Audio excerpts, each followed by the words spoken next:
भगवान विष्णु ने बताया है कि तुलसी में रोज जल चढ़ाने से कौन सा फल मिलता है। भगवान विष्णु ने बताया तुलसी को रोजाना जल देने से कौन सा फल मिलता है। एक समय की बात है, माता लक्ष्मी ने भगवान विष्णु से पूछा, हे नाथ, आप तो तीनों लोकों के स्वामी हैं, आपकी तीनों लोकों में पूजा होती है, सभी आपकी कृपा पाने के लिए उत्सुक रहते हैं, फिर भी आप इस तुलसी के पौधे की पूजा क्यों करते हैं? इसे रोजाना जल क्यों चढ़ाते हैं? मैं इस तुलसी के पौधे को जल चढ़ाने का महत्व जानना चाहती हूँ। माता लक्ष्मी की बात सुनकर भगवान विष्णु ने कहा, देवी, तुलसी साक्षात लक्ष्मी का ही रूप है। तुलसी की रोजाना पूजा करने के कई फायदे हैं और तुलसी को जल चढ़ाने मात्र से ही मनुष्य के कई पाप नष्ट हो जाते हैं। तुलसी को जल देने का महत्व बताने से पहले मैं तुम्हें एक बहुत ही पवित्र कथा सुनाता हूँ। इस कथा के माध्यम से तुम्हें तुम्हारे इन प्रश्नों के उत्तर मिल जाएंगे, इसलिए देवी, आप इस कथा को बड़े ही ध्यान से सुनना। भगवान विष्णु ने कहा, हे देवी, जो भी मनुष्य सिर्फ इस कथा को ध्यान लगाकर पूरी सुन लेता है, उसे 100 वर्षों तक तुलसी को जल देने का फल प्राप्त होता है। माता लक्ष्मी ने कहा, स्वामी, मैं इस कथा को बड़े ही ध्यान से सुनूंगी, आप मुझे यह पवित्र कथा सुनाना प्रारंभ कीजिए। भगवान विष्णु ने कहा, देवी, बहुत समय पहले की बात है। किसी नगर में एक ब्राह्मण रहता था। उसका जन्म तो ब्राह्मण कुल में हुआ, लेकिन उसके कर्म नीच प्रवृत्ति के थे। वह ब्राह्मण हमेशा ही झूठ बोलता और गलत तरीके से पैसा कमाता था। उसका मन हमेशा ही बुरे कर्मों में ही लगा रहता था। वह सदैव ही जुआ, वेश्यावृत्ति और चोरी में ही लगा रहता था। उसने अपने जीवन में कभी भी पुण्य के काम नहीं किए और शास्त्रों का अध्ययन नहीं किया। ब्राह्मण होते हुए भी कभी पूजा पाठ नहीं की। वह दिन में जो भी धन कमाता, उसे रात्रि में जुआ और वेश्यावृत्ति में उड़ा दिया करता था। इस तरह वह ब्राह्मण अपने जीवन को पाप कर्मों में ही गुजारा था। उसने अपने मुख से कभी भगवान का नाम ही नहीं लिया और ना ही कभी देवी देवताओं का पूजन किया। इस प्रकार से पाप करते हुए उसे कई वर्ष बीत गए। फिर वह ब्राह्मण कुछ खरीदारी करने के लिए एक नगरी में जा पहुंचा। उस नगरी के पास में गंगा नदी बहती थी और उस नदी में स्नान करने के लिए दूर दूर से लोग आया करते थे। फिर वह ब्राह्मण गंगा जी के किनारे एक आश्रम में ठहरता है। उसी आश्रम में अनेक विद्वान ब्राह्मण प्रतिदिन पूजा पाठ में तथा भगवान की भक्ति में लीन रहते थे। वह ब्राह्मण भी ढोंग करता हुआ वहीं पर उनके साथ रुक गया और उन ब्राह्मणों के साथ रहकर उसे भी भगवान का नाम लेने का अवसर मिल रहा था। वह उसी स्थान पर कुछ दिनों के लिए रुका। फिर वहां पर आए हुए लोगों ने गायों का पूजन करके ब्राह्मणों को भोजन कराया, तो उस ब्राह्मण ने भी उनके साथ बैठकर भोजन किया और भगवान का प्रसाद ग्रहण किया। वहीं पर उस आश्रम में एक तुलसी का पौधा था। वह ब्राह्मण जाने अनजाने में उस तुलसी के पौधे में पानी डालता था। उसके मन में कोई विचार नहीं था कि वह क्या कर रहा है। वह प्रतिदिन सुबह उठकर पानी लेकर तुलसी के पौधे में डालता था। यह उसका रोजाना एक नियम बन गया। फिर एक दिन की बात है, वह आश्रम में सोया हुआ था। तभी अचानक उसके पास एक काला सर्प आया और उस काले सर्प ने उसे नींद में ही डस लिया और थोड़ी ही देर में उस ब्राह्मण की नींद में ही मृत्यु हो गई।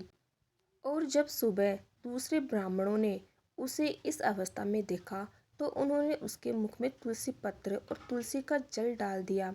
फिर उन ब्राह्मणों को पता चला कि उसकी तो मृत्यु हो चुकी है। तब वहां पर यमदूत आते हैं और उस ब्राह्मण को पकड़कर यमलोक ले जाने लगते हैं। रास्ते में जाते हुए वह ब्राह्मण विलाप करने लगा और यमदूतों से कहने लगा, हे यमदूतों, मुझे कहाँ ले जा रहे हो और मेरी मृत्यु किस कारण से हुई है? तब यमदूत कहने लगे, हे ब्राह्मण, तुमने जन्म से लेकर मृत्यु तक बहुत पाप कर्म किए हैं और तुम्हारे पापों के कारण ही तुम्हें एक काले सर्प ने काटा, जिसकी वजह से ही तुम्हारी मृत्यु हुई है। और अब हम तुम्हें यमपुरी लेकर जा रहे हैं। वहाँ पर यमराज तुम्हारे पाप कर्मों का लेखा जोखा देखेंगे और निश्चित ही तुम्हें नरक में डालेंगे। फिर वह ब्राह्मण रोने लगा और यमदूतों से माफ़ी मांगने लगा किंतु यमदूतों को उस पर जरा भी दया नहीं आई और वह उसे मारते हुए यमलोक लेकर गए। जब यमदूत उस ब्राह्मण को लेकर यमराज के सामने उपस्थित हुए तो यमराज के पास बैठे हुए चित्रगुप्त ने उस ब्राह्मण के कर्मों का लेखा जोखा निकाला और यमराज से कहने लगे, हे धर्मराज, इस ब्राह्मण ने तो अपने पूरे जीवन में पाप ही पाप किए हैं। इसने जीवन में कभी पुण्य का काम नहीं किया। यह तो घोर पापी है। इसे तो हमेशा के लिए नरक में डाल दिया जाए। फिर यमराज कहते हैं, हे यमदूतों, जीवन भर पाप करने वाले इस ब्राह्मण को उठाकर ले जाओ और इसे नरक में डाल दो। यमराज का आदेश मिलते ही वे यमदूत उस ब्राह्मण को लेकर नरक की ओर चल दिए और ब्राह्मण को पीटते हुए नरक में ले गए और वहां ले जाकर उसे खोलते हुए तेल की कढ़ाई में डाल दिया। परंतु जैसे ही उस ब्राह्मण को खोलते हुए तेल की कढ़ाई में डाला तो वह तेल एकदम से ठंडा हो गया। इस घटना को देखकर यमदूत को बड़ा ही आश्चर्य हुआ। ऐसा उसके साथ पहले कभी नहीं हुआ था। उस यमदूत ने कितने ही पापियों को उस तेल की कढ़ाई में डाला था और वे सभी उस खोलते हुए तेल में गिरकर छटपटाने लगते थे। लेकिन जैसे ही वह ब्राह्मण गरम तेल की कढ़ाई में गिरा तो वह तेल अचानक से शांत और शीतल हो गया। इस आश्चर्यजनक घटना को देखकर वह यमदूत जल्दी से दौड़ता हुआ यमराज के पास पहुंचा। यमदूत को देखकर यमराज ने कहा, हे यमदूत, क्या बात है? तुम इतने घबराए हुए क्यों लग रहे हो? फिर वह यमदूत कहता है, धर्मराज, आपने जिस ब्राह्मण को नरक में डालने के लिए कहा था, मैंने जैसे ही उसे खोलते हुए तेल की कढ़ाई में डाला तो उस भट्टी की अग्नि बुझ गई और वह खोलता हुआ तेल भी बिल्कुल ठंडा हो गया। फिर यमराज कहते हैं, यमदूत, यह तो बड़ी ही विचित्र घटना है। ऐसा तो पहले कभी नहीं हुआ था। यमराज विचार कर ही रहे थे कि तभी वहां पर नारद मुनि प्रकट होते हैं। नारद मुनि को देखकर यमराज अत्यंत प्रसन्न होते हैं और उन्हें प्रणाम करते हैं और उनका स्वागत करते हैं। फिर यमराज नारद मुनि से कहते हैं, मुनिवर, आप उचित समय पर आए हैं। हमने आज और अभी एक अत्यंत पापी ब्राह्मण को नरक में गिराया है, किंतु उसके गिरते ही नरक की अग्नि ठंडी पड़ चुकी है और खोलता हुआ तेल भी शीतल हो गया। तब नारद मुनि ने यमराज से कहा, हे धर्मराज, आपने जिस ब्राह्मण को नरक में डाला है वह नरक में डालने योग्य नहीं है, क्योंकि उस ब्राह्मण के द्वारा अनजाने में ही ऐसा कर्म हुआ है जो नरक का नाश करने वाला है। जो मनुष्य पुण्य कर्म करने वाले लोगों की संगति करता है उसे उनके पुण्य का भाग जरूर मिलता है। और यह ब्राह्मण तो कई दिनों तक भगवान के भक्तों के साथ रहा है। इस ब्राह्मण ने आश्रम में रहते हुए रोजाना तुलसी में जल डाला है, इसलिए यह ब्राह्मण बड़ा पुण्य आत्मा बन गया है और इसके सारे पाप नष्ट हो गए हैं। यह ब्राह्मण अब स्वर्ग लोक में जाने का अधिकारी बन गया है। इस ब्राह्मण ने अनजाने में ही इतना पुण्य कमाया है जो कई जन्मों तक मनुष्य को प्राप्त नहीं होता है। इसलिए हे धर्मराज, आप इस ब्राह्मण को नरक में ना डालो और इसके पापों के लिए इसे केवल इतना दंड दो, इसे सभी नरकों का दर्शन करा दो। नारद मुनि की बात सुनकर यमराज बहुत ही खुश होते हैं और उसे ब्राह्मण को नरक से निकाल कर लाते हैं और अपने यमदूतों से कहते हैं, इस ब्राह्मण को ले जाओ और संपूर्ण नरकों का दर्शन कराओ। फिर यमदूत उस ब्राह्मण को ले जाते हैं और संपूर्ण नरकों का दर्शन कराते हैं। भगवान विष्णु ने कहा, देवी, इस प्रकार से यमदूत उस ब्राह्मण को संपूर्ण नरकों का दर्शन कराते हैं और उसे यक्ष लोक में ले जाते हैं और फिर वह ब्राह्मण एक यक्ष बन जाता है। भगवान विष्णु कहते हैं, देवी, वनस्पति नाम तुलसी, मास नाम कार्तिक, तिथि नाम एकादशी। देवी, वनस्पति में मुझे तुलसी प्रिय है, मास में कार्तिक मास और तिथि में एकादशी प्रिय है। इसलिए जो मनुष्य रोजाना तुलसी की पूजा पाठ करता है और तुलसी को जल देता है वह मनुष्य मुझे सबसे अधिक प्रिय है। उस मनुष्य की कभी भी दुर्गति नहीं होती है और वह मनुष्य कभी नरक में नहीं गिरता है। जिन घरों में तुलसी का पौधा सदैव ही हरा भरा रहता है उस घर में सुख शांति और समृद्धि बनी रहती है। भगवान विष्णु कहते हैं, हे देवी, मेरी पूजा में और मुझे चढ़ाए जाने वाले भोग में तुलसी का पत्ता अवश्य होना चाहिए, क्योंकि तुलसी पत्र के बिना मैं किसी भी प्रकार का भोग स्वीकार नहीं करता।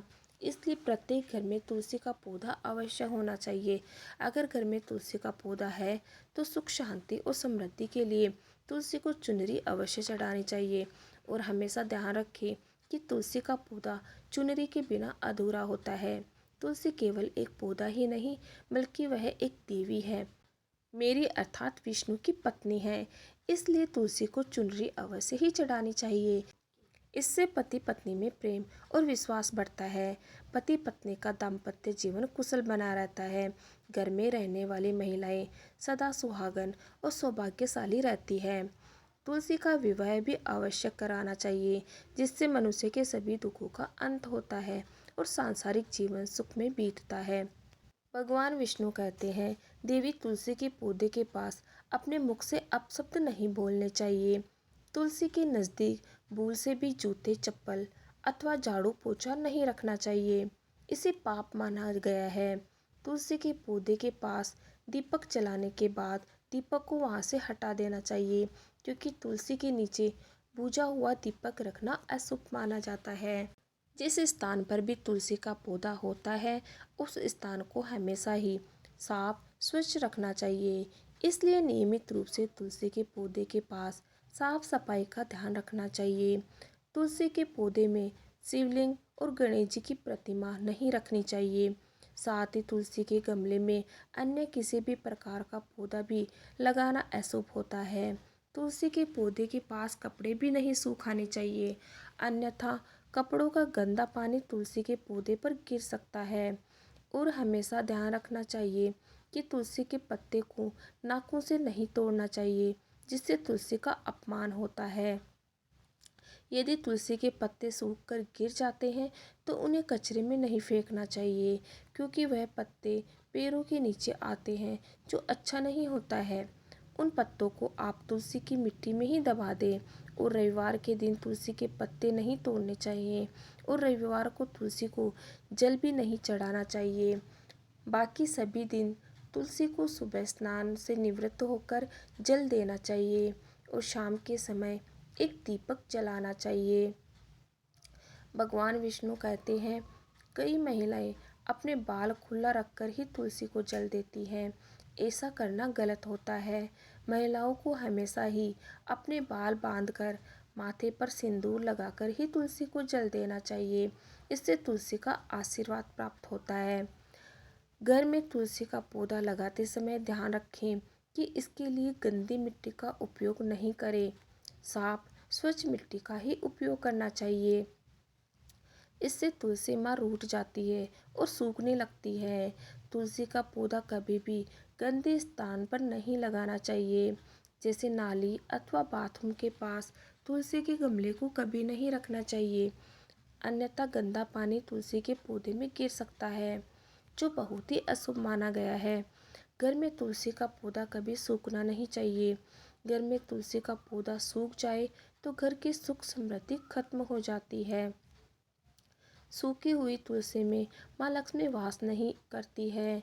भगवान विष्णु कहते हैं, शास्त्रों के अनुसार मासिक धर्म के दौरान महिलाओं को तुलसी के पौधे में पानी नहीं डालना चाहिए और तुलसी को स्पर्श करना भी वर्जित है। तुलसी को बिना स्नान किए जल नहीं देना चाहिए और पैरों में चप्पल आदि पहनकर भी तुलसी को जल नहीं चढ़ाना चाहिए। तुलसी को जल देते समय ध्यान रखें कि वह जल आपके पैरों पर ना पड़े, इससे तुलसी का अपमान होता है। भगवान विष्णु कहते हैं, नित्य तुलसी के दर्शन से मनुष्य को स्वर्ग की प्राप्ति होती है और तुलसी पत्र के सेवन से उसके सभी पाप नष्ट हो जाते हैं। तुलसी का पौधा हमेशा घर के सामने लगाना चाहिए। यह पूर्व अथवा उत्तर दिशा में लगाना सबसे अधिक शुभ होता है। तुलसी के पास मरुस्थलीय पौधे रखना बहुत ही अशुभ माना जाता है। ऐसे पौधों से नकारात्मक ऊर्जा निकलती है। शास्त्रों में कहा गया है, जिन पौधों से हरी भरी कलियों की उत्पत्ति ना हो, उसके स्थान पर कांटे निकलते हो, तो ऐसे पौधों को तुलसी के पास कभी भी नहीं रखना चाहिए। शास्त्रों में केले के पौधे का विशेष महत्व बताया गया है। अगर तुलसी के पास केले का पौधा लगा देते हैं तो कई गुना अधिक फल प्राप्त होता है। केले के पौधे में देवी स्वयं मेरा वास होता है। इसे तुलसी के पास लगाने से घर में सुख समृद्धि आती है। तुलसी के पौधे में शालिग्राम भी अवश्य रखना चाहिए। तुलसी के गमले में शालिग्राम रखने से तुलसी का और भी अधिक शुभ प्रभाव आपको देखने को मिलेगा। शालिग्राम मेरा ही निराकार रूप है। यह काले रंग का पत्थर होता है। इसे अगर तुलसी के गमले में रखेंगे तो घर से संपूर्ण नकारात्मक ऊर्जा नष्ट हो जाएगी। घर में केवल एक ही शालिग्राम की पूजा करनी चाहिए। भगवान विष्णु कहते हैं, देवी मेरी मूर्ति से कहीं ज़्यादा उत्तम होता है शालिग्राम की पूजा करना। शालिग्राम को चंदन लगाकर उस पर एक तुलसी पत्र रखना चाहिए। प्रतिदिन शालिग्राम को पंचामृत से स्नान कराना चाहिए। ऐसा करने से मनुष्य के सभी जन्मों के पाप नष्ट होते हैं। शालिग्राम सकारात्मक और सात्विकता का प्रतीक होता है। इस प्रकार भगवान विष्णु ने माता लक्ष्मी को तुलसी के पौधे को जल देने का महत्व बताया और घर में तुलसी का पौधा लगाने के सभी नियम बताए। ओम नमो भगवते वासुदेवाय नमः।